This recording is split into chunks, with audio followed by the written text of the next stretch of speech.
So he saw that kind of man's religious sense as something that was really the engine of history. And I think he was right in that.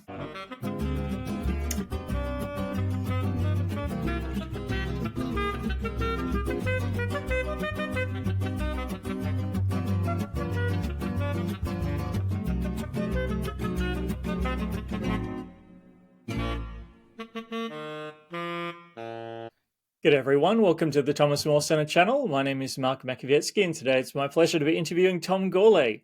Tom's joining us from Perth, and Tom, I thought you could start by telling us a little bit about yourself. G'day, Mark. Thanks very much for having me. Look, the most important thing you could know about me is that I'm married to Elizabeth, and she and I have 4 children, and we've got one on the way as well. I trained as a high school teacher and taught for about 10 years in Catholic schools here in Perth. And I currently work now for what's called the Catholic Institute of Western Australia, which is a body set up by the bishops of WA to teach in the Bachelor of Education programs at the universities here in Western Australia. So I teach all the kind of courses that are preparing teachers to be teachers of religious education in our Catholic schools.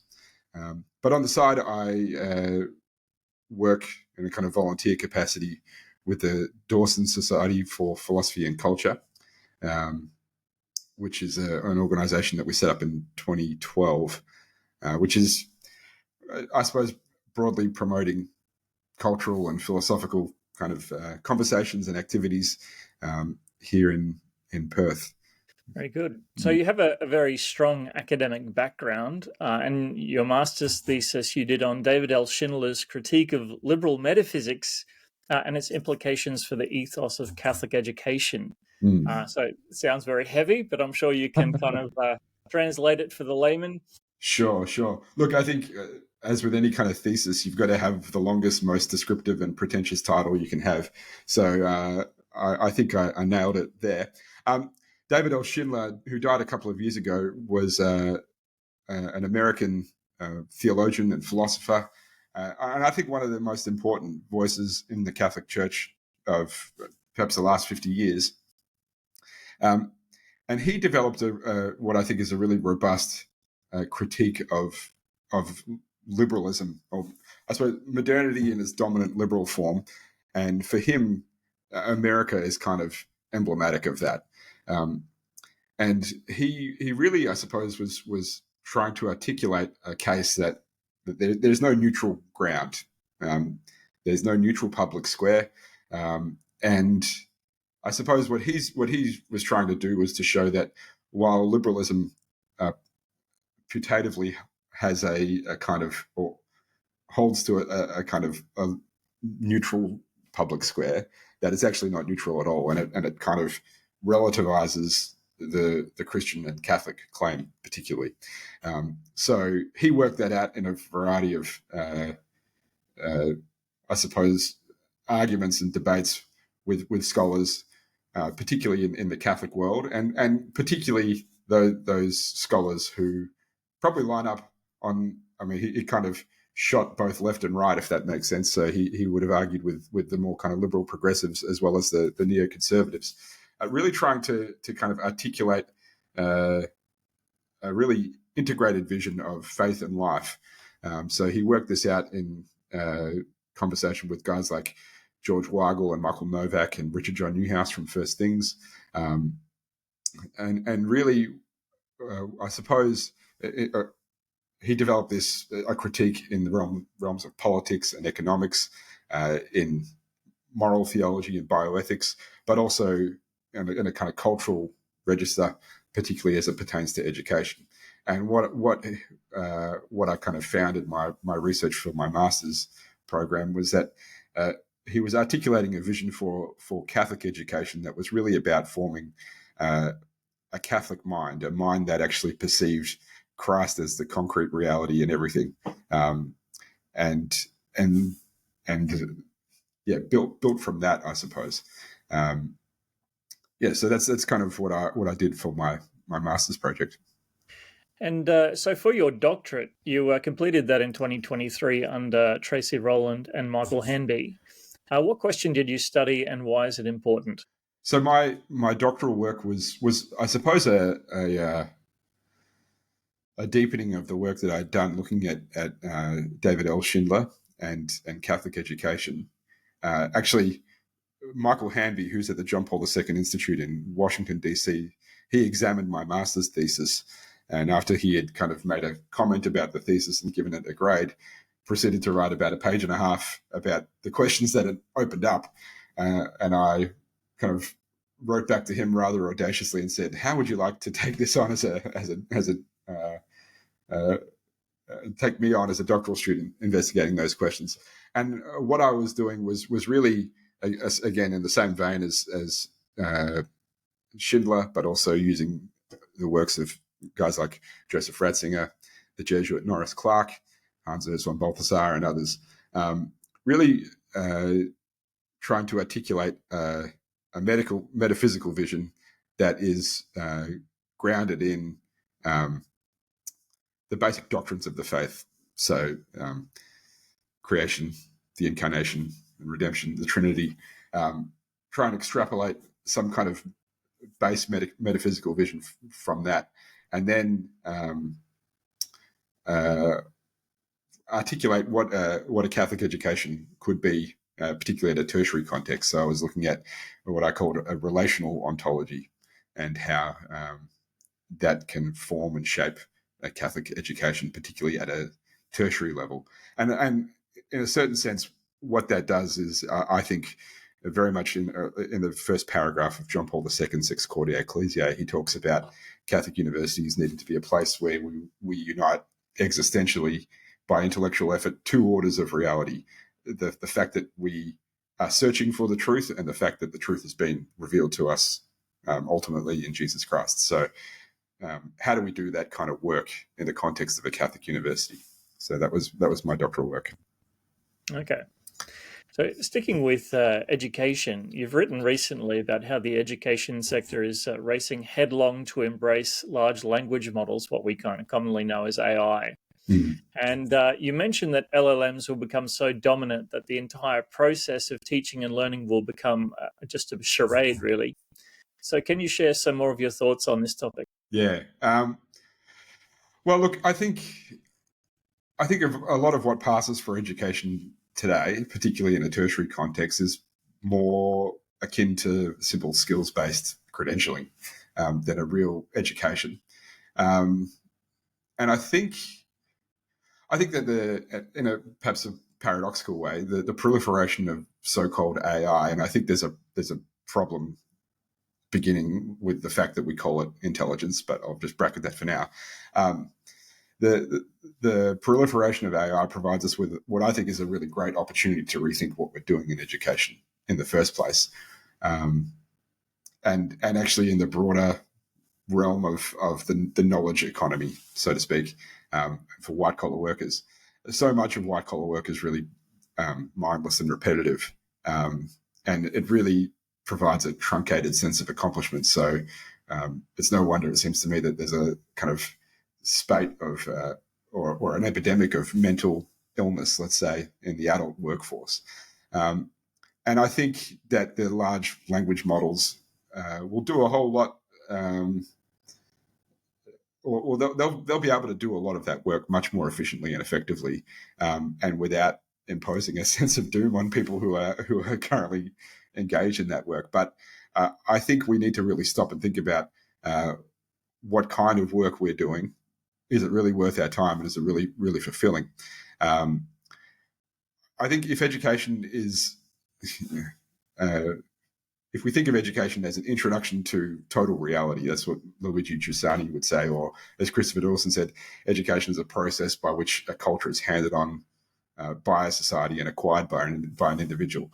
Then the development of these kinds of technologies should wake us up to the fact that we haven't really been doing that for the past, I don't know, generation or two. Anyway, we haven't been passing on a vision of a good life. We've been helping people acquire certain skills that might make them good consumers and producers as well, but mostly good consumers. So I think I think that the development of these technologies and their kind of ubiquitous proliferation should provide an opportunity for us. And we're pretty good at squandering opportunities, but I'm hoping that we can kick that conversation along a little bit. Okay, so do you think it can free us, in a sense, to free us from the mundane, to allow us to think more deeply about questions and to reflect on those in our work? Is that look, I just think a lot of the work that we do right now is actually not, it's not really good work anyway. And there may be opportunities to employ these as tools to kind of, well, actually, I think some the fact that these things can be employed as tools to do that work should make us actually stop and think about the nature of that work in the first place. Like, is it even worth doing? Because I think so much bureaucratic work is just not worth doing. A lot of work that kind of comes out of kind of HR type spaces is seemingly just busy work for the sake of it. And I think we'll find soon that it can be done by these kind of large language models. And at that point, I think we'll just stop doing them. I mean, I would hope anyway. Yeah. So a couple of times you've mentioned Christopher Dawson. In 2012, you co-founded the Christopher Dawson Society for Philosophy and Culture. Can you tell us who Christopher Dawson was and why he is a fitting namesake for the project? Yeah. We thanks. We founded the Dawson Society in 2012. We founded it actually on it was the 50th anniversary of the founding of the opening of the Second Vatican Council, and it was so October 11, which happens to be the birthday of Daniel Mathis, who is my good friend, and we co-founded the Dawson Society. We're having a beer to celebrate both his birthday and the opening of the council. And we were, at the time, I suppose, really aware of the divorce between faith and life, which Pope St. Paul VI talks about as being the drama of our age. And we were concerned that there was a real genuine need to think through the problems of our culture through the eyes of faith. And our experience was that there weren't too many avenues open to us to do that in a kind of robust and charitable way that was open to people from all across the community. So we concocted the idea of a group that would just meet and discuss pertinent topics. And since 2012, we've hosted over 50 public lectures and lots of a number of lecture series, musical performances. We've got a website with an active blog. We hosted a conference in 2018. We published a book. But we chose Christopher Dawson, who was a British historian of culture. He's often referred to as a meta-historian. So he wasn't interested in micro-histories, but really trying to sketch the whole trajectory of human history and civilizations. We weren't looking to establish a Dawson fan club. So it's not like a Chesterton Society, I suppose. They're great and they had their place, but that wasn't what we were hoping to do. We were hoping to really take his approach as kind of representative for what we were hoping to do, to engage positively in the culture. I suppose his was an example that we were hoping to emulate in our own time and place. He had a critical engagement with the culture of his time. It was robust, it was scholarly, it was charitable, and he avoids ideology as well. Like he avoids quick and cheap answers to complex problems. Wasn't afraid of making sharp and cutting critiques where needed, but he also kind of zigged against the zag of the culture of the academic culture of his time, which was increasingly materialistic. He would say things like that the human spirit or spirituality is actually the driver of human history. So he saw that kind of man's religious sense as something that was really the engine of history, and I think he was right in that, and that's been something that has shaped what we've done with the Dawson Society and what we're doing. Okay. So, yeah, you mentioned you launched the society on the 50th anniversary of the beginning of Vatican II. And on your website, you mentioned Tracy Rowland's lament that many of the shortcomings of the documents of the Second Vatican Council, specifically Gaudium et Spes, could have been avoided had the Council Fathers been better informed about Dawson's and also Romana Guardini's critiques of modern culture? So can you tell us what shortcomings she's referring to and how familiarity with Dawson's work would have ameliorated them? Sure. You mentioned before, Tracy, Professor Rowland was my doctoral supervisor. And so I've been really privileged to work with her, but also reading a lot of her work has been quite formative for me. She makes that claim in her 2003 book, Culture and the Thomist Tradition Since Vatican II. And following the work of the late great metaphysician Kenneth Schmitz, she argues that the Council Fathers had a pretty good understanding of the category of modern philosophy, following from Descartes.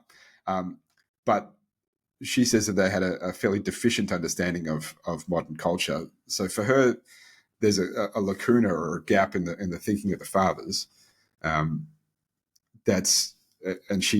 Her focus is particularly Gaudium et Spes, and that they didn't have a robust understanding or a theology of modern culture. So she makes a case that they kind of followed guys like Jacques Maritain, and were hoping to kind of establish some kind of rapprochement between liberal societies following the Second World War and the Church.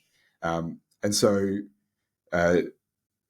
what she would argue is that there's and I think she's right in this, is that there's a kind of lack of critical engagement on the level of culture with liberal societies, and that opens the door to a kind of secularist creep even within the church itself. And so Professor Rowland would say that a lot of that could have been mitigated with a good dose of Dawson's kind of Augustinian take on culture. I don't want to spoil the ending. People should read the book. But it seems to me that, aside from Dignitatis Humanae, Gaudium et Spes is probably one of the most contested documents of the Council. I think we could leave out Sacrosanctum Concilium because most of the contention there is in the implementation rather than the document itself. And it seems to me like as you read through Gaudium et Spes, it can be a little confused. There's certain, and there are always ambiguities in church texts, but there seems to be, as you read through Gaudium et Spes, you can get a bit of kind of whiplash because all of a sudden they're quite positive and full of anticipation, and there's lots of great things that are happening, particularly with like modern science. Read Gaudium et Spes 36, and they're talking about the legitimate autonomy of the sciences, and I think that's all good and proper. But at the same time, the document will say that a lot of that scientific rationality and progressivism is described as like one of the principal sources of that pervasive atheism that they're critiquing as well. So, and not only that they're critiquing, but that's partly the reason why John the 23rd called the council. So there can be, it seems a little bit kind of schizophrenic, the document at times.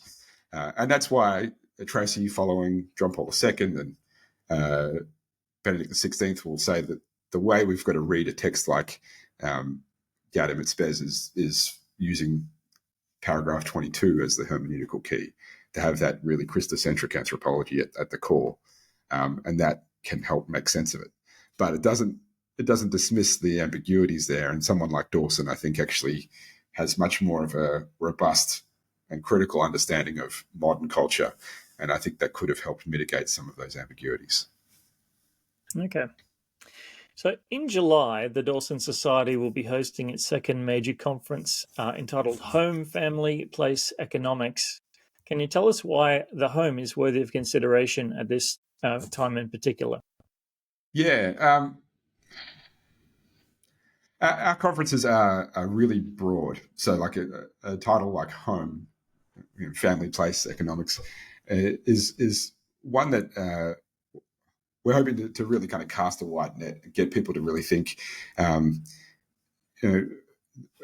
have people who are scholars approaching it from their particular discipline and from a variety of disciplines, but also people who are just thoughtful about their own experience in the home. And we always encourage those people who are contributing to the conference to kind of consider how their topic interacts with the basic Christian claim. We first began discussing the idea of the conference. So when we first began talking about the conference, this was a topic that kept coming up. Particularly, it was kind of after COVID. We had a few false starts in trying to get this conference off the ground. But after COVID, people's engagement with their home took a different light, particularly in the suburbs. Our homes, which aren't really made for industry, we have a really kind of fragmented sense of home and work. All of a sudden became places where we worked, and so that kind of shapes a little bit of how we were thinking about this. But so COVID was one thing. Recent government policies that have allowed the housing crisis to grow, and more recently, the rise of what seems to be like an alt-right and national identitarianisms, the various progressive hobby horses that seem to attack the very fabric of human life, and the realities of man and woman and mother and father. All of these questions seem to be just kind of bubbling away. And for us, looking at the home seems to be a way that is kind of capacious enough to have a lot of these conversations, and they center it around something that's really concrete and real for all of us. So that's part of, I think, what we're hoping to do with the Dawson Society is have people really engage intellectually with how their faith shapes their life, and vice versa. And so that's why we've settled on that theme, and we're really excited for what's to come. Yeah, and so you mentioned the move towards working from home post-COVID, and now there are attempts to get employees back into the office. So I was just wondering what your take was on those attempts. Yeah, look, I think the work from home policies that developed over COVID certainly changed the way that we live, in the way that we live in and the way that we view our family homes. I don't think that recent developments, which have seen homes as exclusively places for rest and recreation, well, with work being done exclusively elsewhere, is necessarily good and proper either. But that said, a lot of the work that's being done now in like typical suburban homes, in the work from home context, is often the kind of white collar managerial work. And I've already said, we need to ask serious questions about that kind of work, it seems to me. And that's a kind of that kind of work is privileged in a certain sense as well. Over COVID, those who could worked from home, and those who couldn't were driving Uber Eats around or doing something that was perceived to be far more dangerous. And so I think that there's just a lot of questions that remain unanswered. The idea of inviting people back to, or forcing people back to the office to resume that white collar work, particularly, I think should open more questions, because I think we'll start seeing people saying, actually no, or asking even deeper questions as to why they're doing what they're doing in the first place. On a similar subject, when I look at modern housing developments, in which you see identical looking houses kind of packed together like sardines, they strike me as inhumane, but I can't articulate exactly why I think that. What do you think this phenomena reveals about our philosophy of life? Look, that's a really good question. I'm certainly not an expert, but I think and these are the kinds of questions that I think people will be addressing at the conference. But I think the kind of scientific progressivism that is, I suppose, it's just the way that we think and in the world, and that kind of comes with a techno-bureaucratic managerialism. So we tend to view the world as things that need to be broken down, and then we can reorganize them according to an order that we determine. And so that's kind of the logic of our culture in so many ways. And it seems to me that in our culture, everything becomes homogenized and kind of broken down into those bits so that we can manage them on these tremendously large scales. Like our cities are kind of not just cities, they're megalopolises, they just sprawl out forever. This seems to be the way that Australian cities have developed. And I think that like newly developed suburbs are just kind of refining that more and more and more. Everything gets kind of built according to the same scale. The houses look exactly the same. These vast tracts of land are completely leveled. The mountains are made low and the valleys are raised up, and it's just completely homogenized. And I think that's so much of kind of suburban life, homogenized. And I think that's probably part of why there seems to be a bit of a crisis of meaning that so many people are facing. So all these questions and many more, I'd hope that I treated at the conference. Indeed. Finally, one other housing question, because I thought we'll milk the home theme. Yeah, thank you. With housing becoming increasingly unaffordable, what might be some of the positive effects of this development, do you think? I don't know. I struggle to find positives, to be perfectly honest. But one sign of hope might be actually the what seems to be, and it's not a hugely popular movement, but it seems to be happening in dribs and drabs, is the move towards the regions. I worked in university chaplaincy for 10 years, and those young people who kind of studying at university, found a spouse and got married, and particularly more recently have really struggled they're able to work a professional job, they've got a degree, all these types of things, but they have found that the only way they can actually find somewhere to live is if they move back in with their parents, or move with their grandparents, or an uncle or an aunt. And I think in many ways that kind of intergenerational living is not a bad thing, but it's quite a different thing in our culture to be doing that. And so I think people are increasingly looking towards the regions, looking towards regional centres where they can maybe have a different kind of go at it. And I think the work of the Thomas More Centre is really interesting in supporting these people as they move to different places and finding their people, and actually helping people to kind of come together and build community. But I also think like that kind of economic struggle can build virtue as well. If you've got to make ends meet, and not just kind of meet every little want as you go, that's not a bad thing. But it seems to me that if we really want the regions to open up, particularly here in somewhere like Western Australia, we need to do something about like Western Australia seems to be a big open pit mine for that's the way a lot of people kind of think of it.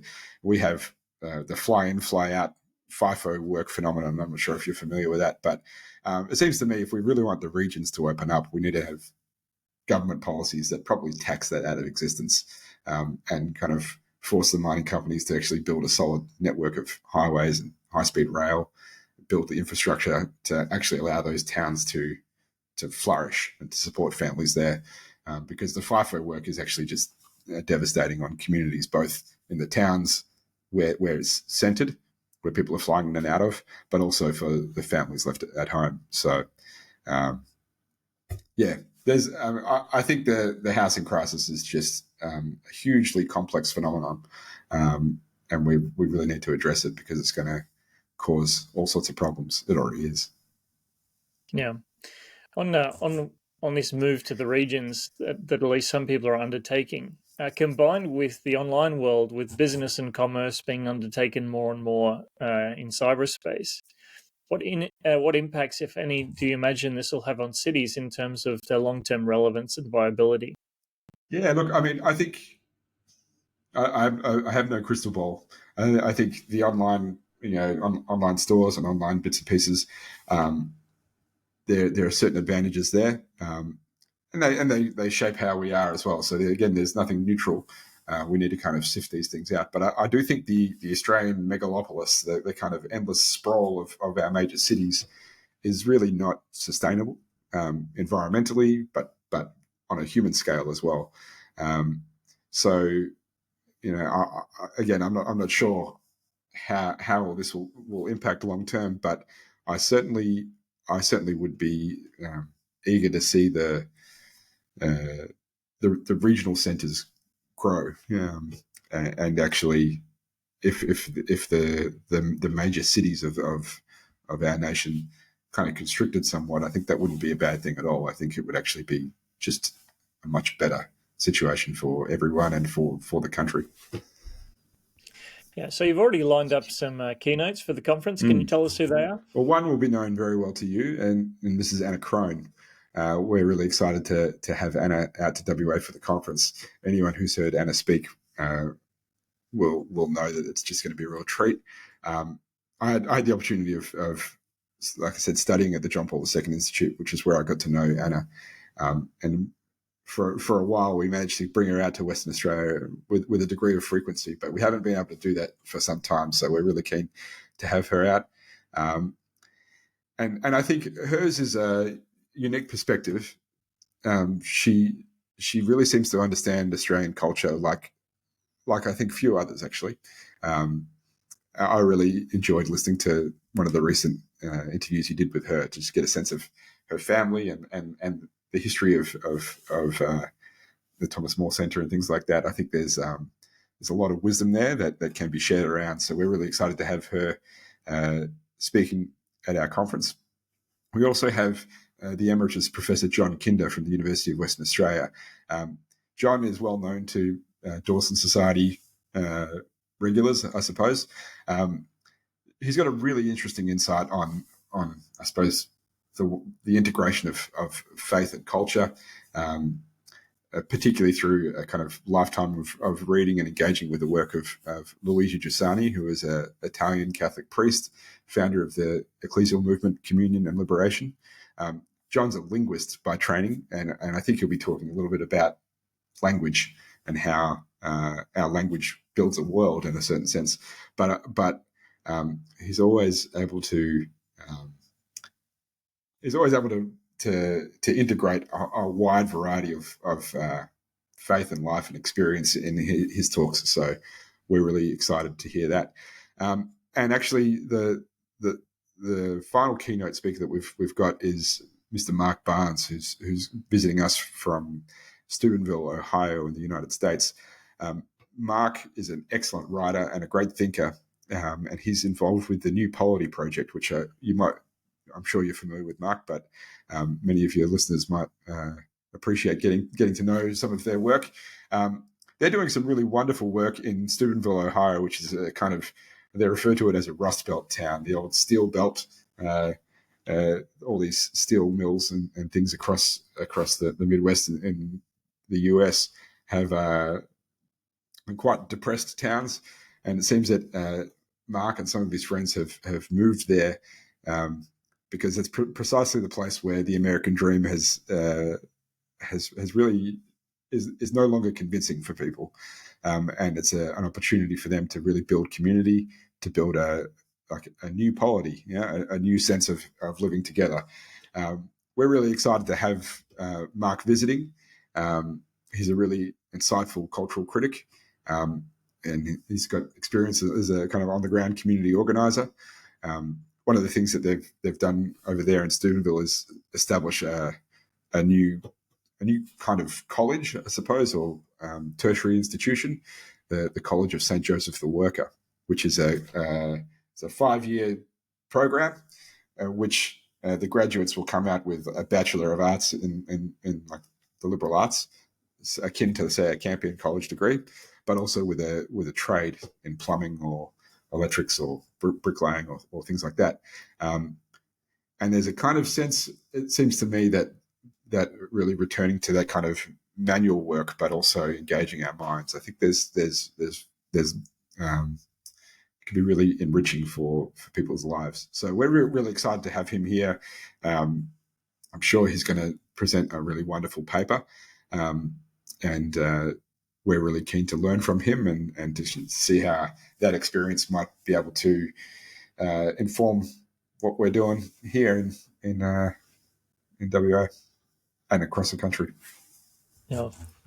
No, I think the future with trades and a liberal arts degree, I think that's a great combination, and I'll Oh be yeah, hoping my sons take that path. yeah, absolutely. I mean, I wish I had some skills. I'm good at writing essays, and that's kind of it. So I need to develop something to do with my hands. Yeah. So for Tom, for those who want to be involved in the conference, remind us of the dates, and if they want to participate, yeah. So what approaches might they take in their respective papers? Great. So firstly, if people want to jump on our website, dawsonsociety.org.au, or sign up to our Substack newsletter, they'll find out that we've got a call for papers out at the moment, and we're going to extend the call for papers because we've also just decided that we're going to establish a travel bursary. So for people who want to contribute to the conference from over east, perhaps there'll be a travel bursary that might help them actually financially get out here for that. So the call for papers is open to 15th of May. And we're really trying to cast the net wide. So if you think family, place, economics, we're really hoping that people are addressing things like marriage and family. They could talk about home education or homeschooling. We could talk about homesteading. We could talk about a migrant experiences of home. They could talk about a kind of broader Laudato Si, care for our common home. We're really, like I say, hoping to cast a large net, a wide net. Sorry. The conference will be held at the University of Notre Dame, Australia's Fremantle campus. From the 10th to the 12th of July. The conference, we held a conference in 2018 and it was just an absolute hoot. We had a really great time. Actually, Anna Crone was there on behalf of the Catholic Weekly and wrote a number of articles about the conference. And she was full of praise for it, which actually was really, we were really honored by that. But the conference itself was a really great time. We get to meet a lot of new people. And we're really hoping to kind of replicate and build on that. So we're eager to see what people come up with, and we're eager to kind of seed a conversation as well. We really want people to be thinking seriously about how we live, how the faith informs our life in an integrated way, and to kind of really critically engage in the culture that we live in. Not just accept things as a kind of fait accompli, but to really think, well, does this help me to live the life that I'm called to live, or not? Does this help other people be good, or not? And if not, what can we do to change that? So we're really excited and hoping to see some of your listeners at the conference. That's right. If you're watching and you can get to Perth, please, by all means, make an effort to get there. It'll be an interesting time. Tom, finally, anything else you'd like to plug in terms of Dawson Society business, your own initiatives, things like that? Sure, thanks. Look, we've got like I said, our website, which holds a blog that we contribute to. It's you get a couple of articles a month from us. And you'll also find out the other events that we've got coming up. So in the near future, we've got a couple of events coming up. One is a musical performance with an accompanying lecture, which will be really, really a beautiful afternoon. So that's on the 6th of April. And then on the 8th of April, we'll be hosting the book launch of Dr. Philip Amada's new book, Witness, which is a ripping read.